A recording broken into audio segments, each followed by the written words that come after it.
Assalamualaikum warahmatullahi wabarakatuh.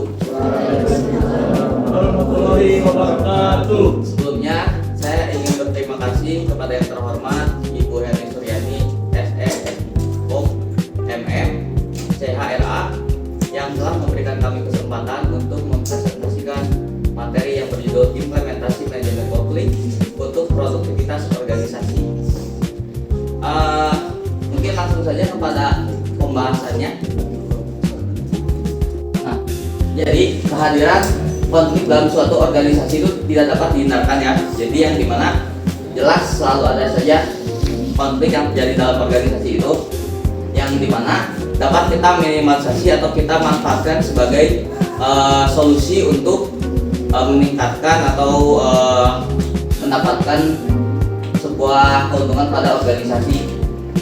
Jadi konflik itu bisa terjadi saja dalam berbagai individu, baik itu individunya kepemimpinan, individu karyawan maupun antar kelompok. Selain itu, konflik juga dapat ditata dengan baik apabila berujung pada keuntungan organisasi. Sebaliknya, jika organisasi tidak dapat ditangani dengan benar, maka akan berujung pada kerugian pada kepentingan organisasi.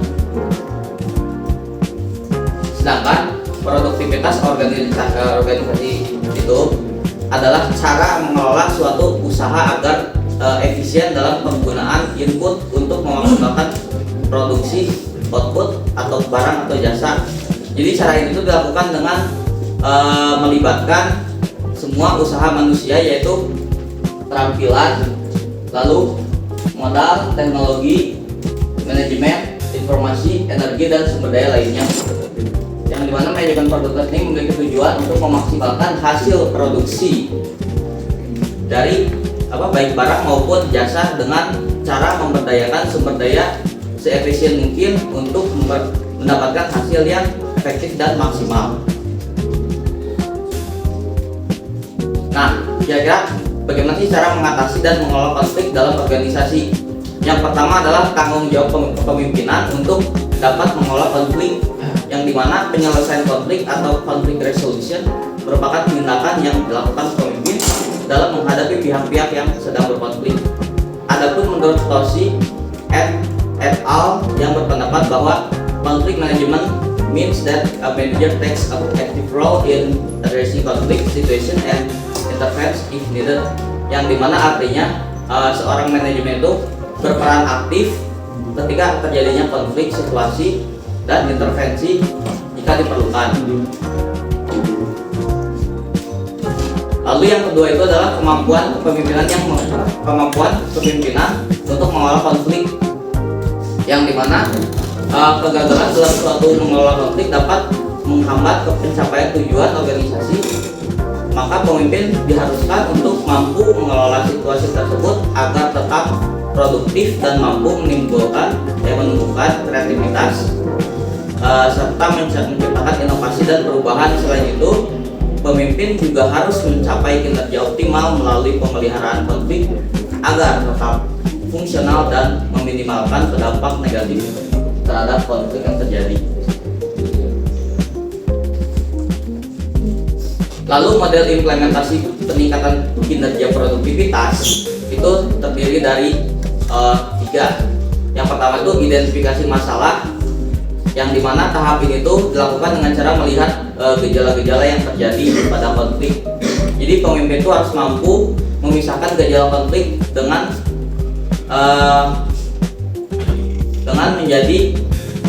beberapa masalah. Jadi misalnya pada penyebaban itu kan ada gaya yang muncul yang dapat dilihat dari motivasi kerja yang rendah, sikap apatis, lalu atau perilaku yang dapat dilihat dan dapat menghambat pekerjaan. Untuk mengetahui masalah yang menimbulkan konflik, dapat dilakukan dengan cara mendengar keluhan dari pihak yang sedang berkonflik untuk mengetahui proses terjadinya sebuah konflik, yang mana itu dilakukan oleh seorang pemimpin untuk mengidentifikasi masalah tersebut. Lalu yang kedua itu klasifikasi masalah. Jadi Fieldman dan Arnold pada tahun 1983 itu membagi klasifikasi masalah menjadi dua bagian. Yang pertama itu kurangnya koordinasi kerja antar kelompok dan kelemahan sistem kontrol organisasi. Terus yang kedua itu kurangnya koordinasi kerja antar kelompok yang bersamaan dengan saling berketergantungan pekerjaan, keraguan dalam menjalankan sebuah tugas karena tugasnya tidak sesuai dengan apa yang ditugaskan dengan sesuai dengan ini pekerjaannya. Lalu yang terakhir itu adalah analisis masalah, yang dimana itu dilakukan untuk mengetahui bahwa konflik termasuk dalam kategori penting atau mendesak untuk diselesaikan, atau malah ditunda dengan memperhatikan kemampuan organisasi sebagai contoh dari banyak yang menunda untuk menambah sumber daya organisasi seperti peralatan kerja atau mesin karena memerlukan dana yang banyak dan waktu yang lama untuk mengembalikan modal rate of return. Maka demikian juga banyak organisasi yang kurang tertarik untuk melakukan restrukturisasi organisasi karena terikat dengan aturan atau regulasi yang berlaku. Nah, lalu di sini masuk ke produktivitas organisasi, yaitu produktivitas berasal dari kata dasar yaitu produk yang berarti hasil. Lalu produktivitas ini mengandung arti keinginan dan usaha dari setiap manusia untuk selalu meningkatkan mutu kehidupan dan penghidupannya.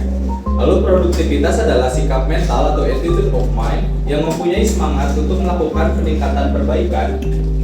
Produktivitas sebagai indikasi keberhasilan atau kegagalan dalam menghasilkan suatu produk, barang atau jasa secara kuantitas dan kualitas dengan pemanfaatan sumber-sumber yang tepat.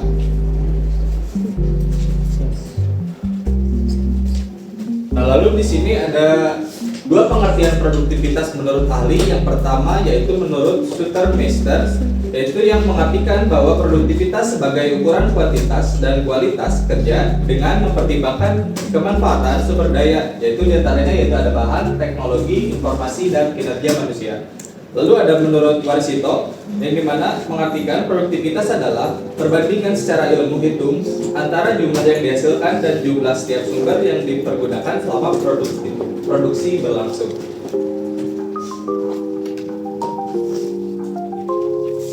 Nah, lalu di sini ada makna dari produktivitas yang bermakna yaitu keinginan atau the will dan upaya atau effort manusia untuk selalu meningkatkan kualitas kehidupan dan penghidupan di segala bidang.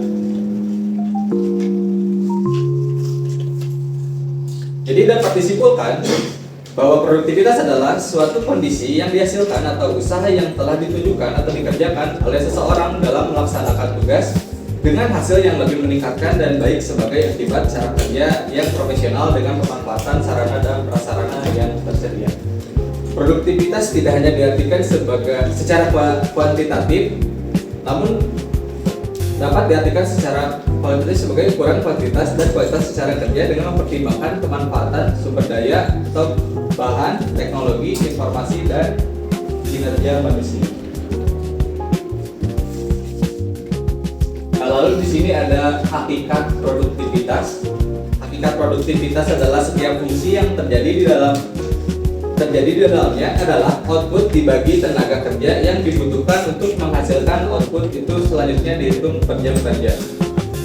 Salah satu ukuran produktivitas adalah output per jam kerja karena tenaga kerja merupakan sumber daya perekonomian dan masyarakat manusia yang menghargai waktu senggang. Produktivitas tenaga kerja dapat diukur dengan menggunakan tenaga kerja sebagai pasukannya, yaitu yang pertama ada jumlah jam per orang, yaitu yang kedua ada jumlah hari per orang, lalu ada jumlah tahun per orang, lalu ada jumlah tenaga kerja, lalu ada jumlah biaya tenaga kerja.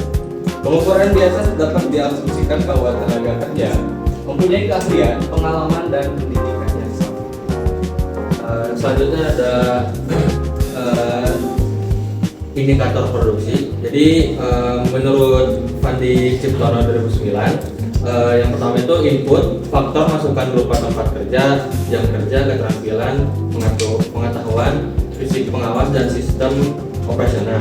Yang kedua ada output, faktor keluaran berupa jumlah keluaran yang dikerjakan dalam pekerjaannya seperti prestasi kerja dan kinerja karyawan. Selanjutnya ada peningkatan produktivitas dapat dilihat dari 3 bentuk, yaitu yang pertama jumlah keluaran output dalam mencapai tujuan meningkat dengan menggunakan sumber daya atau input yang sama. Jadi kayak ada 5 pekerja yang terus hasil pekerjaan itu meningkat dari 50 jadi ke 80. Yang kedua ada jumlah keluaran output dalam mencapai tujuan yang sama atau meningkat dicapai dengan menggunakan sumber daya input yang lebih sedikit. Jadi kayak yang asalnya ada pekerja 5 pekerja tapi sekarang butuh 3 aja. Terus selanjutnya yang ketiga ada jumlah keluaran output dalam mencapai tujuan yang jauh lebih besar diperoleh dengan pertambahan sumber daya input yang relatif lebih kecil. Jadi kayak ditambah 1 mesin dari hasil produksi yang asalnya 500 jadi ke 600 atau 700 unit. Selanjutnya ada nomor 2, esensi produktivitas organisasi. Yang pertama yang A, organisasi sebagai suatu sistem. Konsep organisasi sebagai suatu sistem yang berkaitan dengan sistem yang lebih besar menjelaskan peranan balikan. Organisasi bergantung pada lingkungan tidak hanya untuk masukan, tapi juga untuk penerimaan suara dalam konteks teori sistem. Sebagai suatu sistem, organisasi cenderung lebih bersifat terbuka karena komponen-komponen sistem organisasi berinteraksi dengan lingkungan. Sistem terbuka pada hakikatnya merupakan proses transformasi dari masukan yang menghasilkan keluaran. Transformasi merupakan proses pendayagunaan input yang berupa sumber daya fisik, informasi, kebutuhan pelanggan, teknologi, dan manajemen. Selanjutnya yang B ada konflik sebagai bagian perilaku organisasi. Ada 5 pandangan dan pendapat baru perilaku manusia dan sistem sosial. Yaitu yang pertama ada unsur manusia adalah faktor kunci penentu sukses atau kegagalan pencapaian tujuan organisasi. Yang kedua ada organisasi harus menciptakan iklim yang kondusif yang memungkinkan karyawan dapat memenuhi kebutuhan. Yang ketiga ada komitmen dapat dikembangkan melalui partisipasi dan keterlibatan para karyawan. Yang keempat ada pekerjaan setiap karyawan harus disusun untuk mencapai kepuasan diri dari pekerjaan yang dilakukan. Yang kelima ada pelaksanaan evaluasi didasarkan pada merit system sehingga memahami rasa keadilan dan memuaskan semua pihak. Yang C, usaha-usaha peningkatan produktivitas. Yang pertama itu ada faktor mempertinggi produktivitas. Poin pertama itu ada moral kerja yang lebih baik. Yang kedua ada meningkatnya pelayanan terhadap pelanggan. Yang ketiga berkurangnya waktu yang terluang. Yang keempat ada waktu kerja yang lebih sesuai dengan jam kerja karyawan. Terus yang kedua ada saran-saran meningkatkan produktivitas. Itu yang pertama ada memerhatikan dan menghargai pekerjaan karyawan. Yang kedua mengarahkan tujuan dan nilai-nilai pribadi pekerja. Yang ketiga sikap kerja yang positif. Yang keempat usaha terus menerus untuk memperbaiki komunikasi. Yang terakhir ada kaitkanlah kompensasi dengan hasil pekerjaan. Di sini masuk ke manajemen produktivitas yang dimana membahas tentang sebagai hasil yang didapat dari produksi yang menggunakan satu atau lebih faktor produksi. Di sini berperan penting karena menunjang keberhasilan suatu perusahaan jasa untuk mencapai tujuan akhir yang telah ditentukan. Dengan tujuannya yaitu efektif dan efisiensi, yaitu memperdayakan sumber daya seminimal mungkin untuk mendapatkan hasil yang maksimal.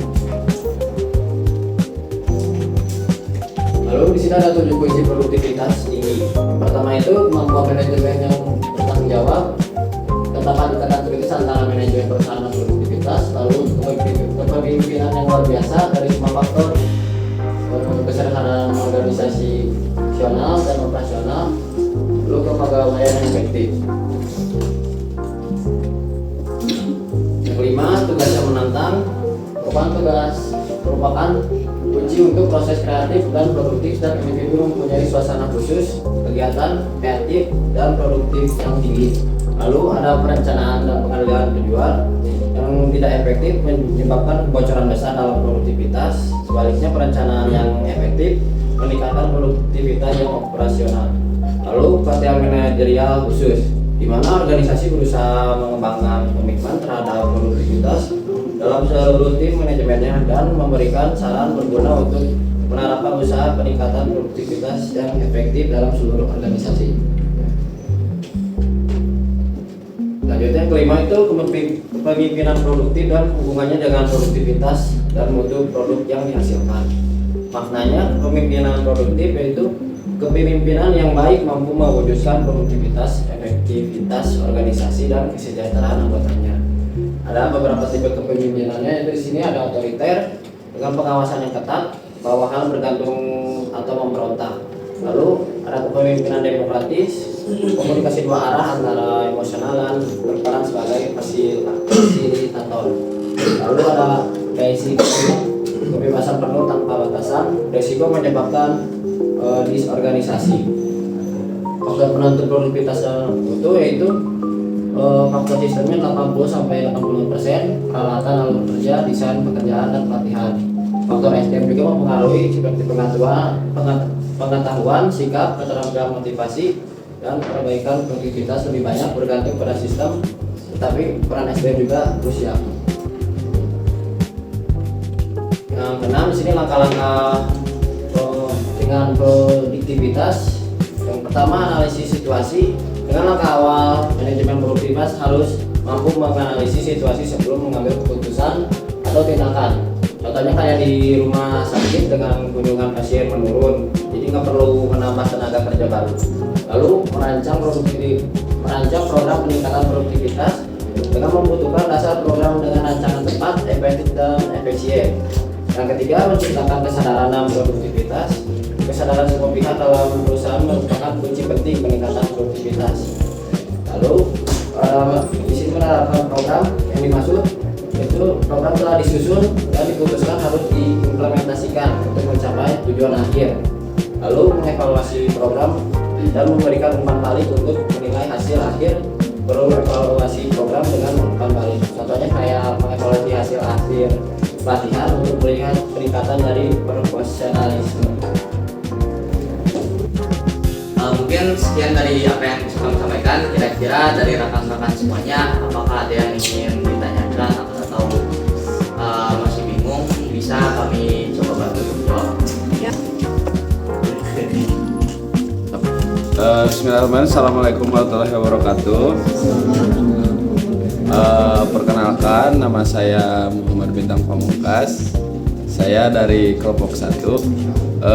Ingin sedikit bertanya aja. Tadi kan banyak kebahas tentang produktivitas suatu organisasi kan ya.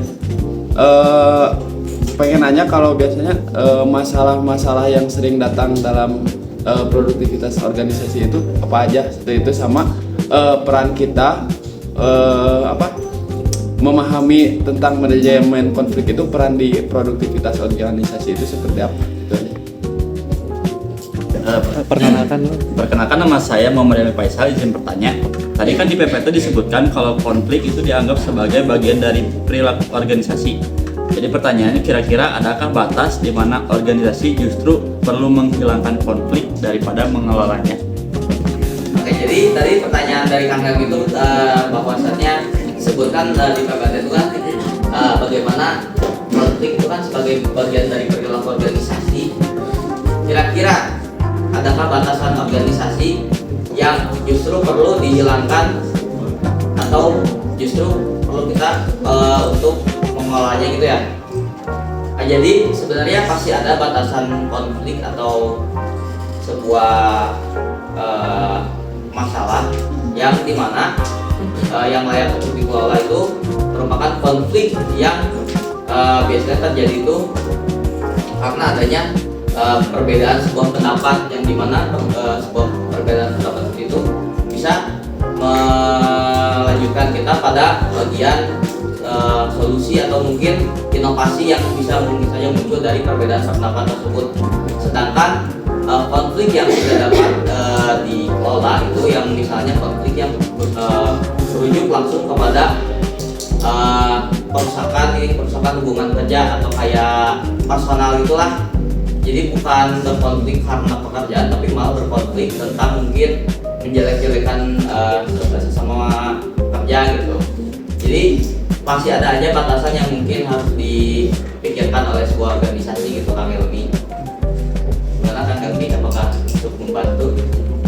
Terima kasih banyak. Izin saya mau menjawab pertanyaan dari Bintang.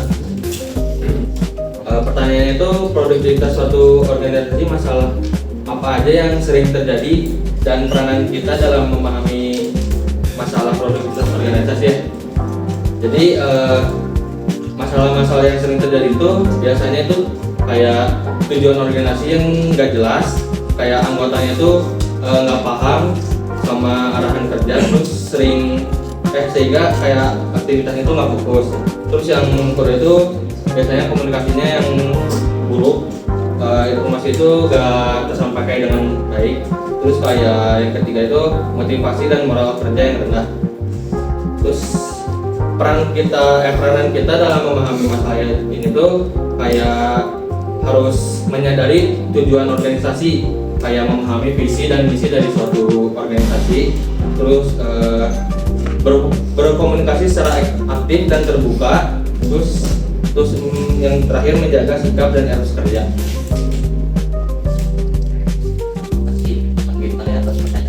Mungkin satu lagi dari Mas Iswi, kira-kira karena kan dari mahasiswa ya, udah pria tanya dua, kira-kira dari perempuan nih, apakah ada yang ingin ditanyakan yang mungkin saja bisa kita bantu jawab, kira-kira sesuatu yang masih belum dimengerti.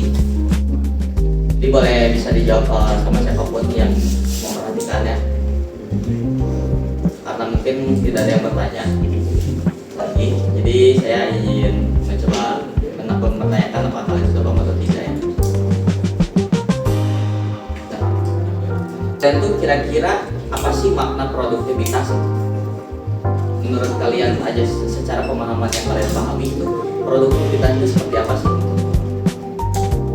Mungkin ada yang bisa menjawab karena nanti ada yang bertanya ya. Saya mungkin sudah paham lah seperti apa mungkin gambaran produktivitas. Apakah produktivitas itu sama dengan kinerja? Lebih ke apa sih, ngehasilin output. Ya, tadi kan ya, jadi sebuah perbedaan antara produktivitas sama kinerja itu kira-kira apa? Sedangkan kalau produktivitas lebih ke ini, menghasilin outputnya. Kalau kinerja lebih ke prosesnya, kurang lebih. Banyak yang bakal Pertanyaan Ibu gini, ini kan sesuai dengan judulnya ya, Ya. implementasi manajemen konflik dalam produktivitas organisasi. Nah, jadi apa implementasi manajemen konflik di dalam produktivitas organisasi itu apa? bagaimana implementasi manajemen konflik Dalam dalam produktivitas organisasi. Bermanfaat banget ya, Ya, manajemen konflik di dalam organisasi itu. Nih, buka si clue ya. Karena apa? Di dalam organisasi itu sudah pasti konflik pasti ada. Masih ada. Nah, sekarang implementasi manajemen konflik untuk produktivitas organisasi. Sedangkan produktivitas itu adalah apa? Produktivitas itu adalah keinginan dan usaha manusia untuk jadi untuk mencapai kehidupan yang lebih baik dari yang kemarin gitu. Jadi produktivitas itu artinya ya gitu. Kalau kinerja mah hasil kerja. Hasil kerja dari orang tersebut gitu ya. Kalau produktivitas mah keinginan dan usaha setiap manusia atau setiap individu agar supaya menghasilkan kehidupan yang lebih baik dari yang kemarin ya gitu. Sok silakan itu. Di pertanyaan itu implementasi manajemen konflik untuk produktivitas organisasi.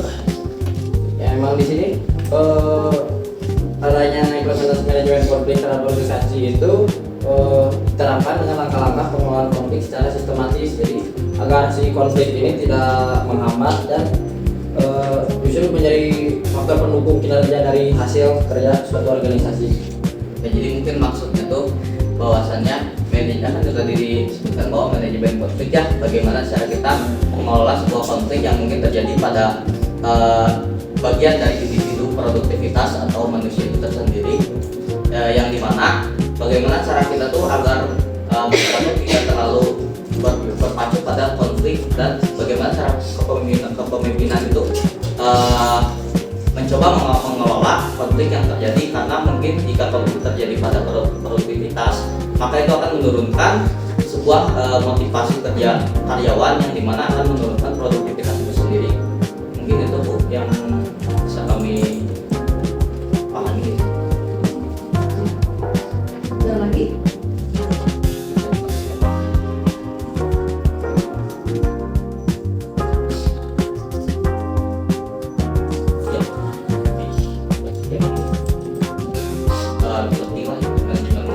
Mengelola konflik yang terjadi pada produktivitas. Oke, jadi kesimpulannya itu bahwasannya manajemen produktivitas dan kepemimpinan itu merupakan dua sisi yang dimana tidak terpisahkan dalam keberhasilan organisasi, yang dimana dua hal ini itu sangatlah penting ya. Jadi tidak hanya bergantung pada sistem atau SDM saja, tetapi berintegrasi terhadap keduanya melalui perencanaan strategis, pelaksanaan terstruktur, dan evaluasi berkelanjutan. Oke, jadi mungkin sekian yang bisa kami sampaikan. Mohon maaf bila ada salah kata dan kekurangannya. Wassalamualaikum warahmatullahi wabarakatuh. Waalaikumsalam.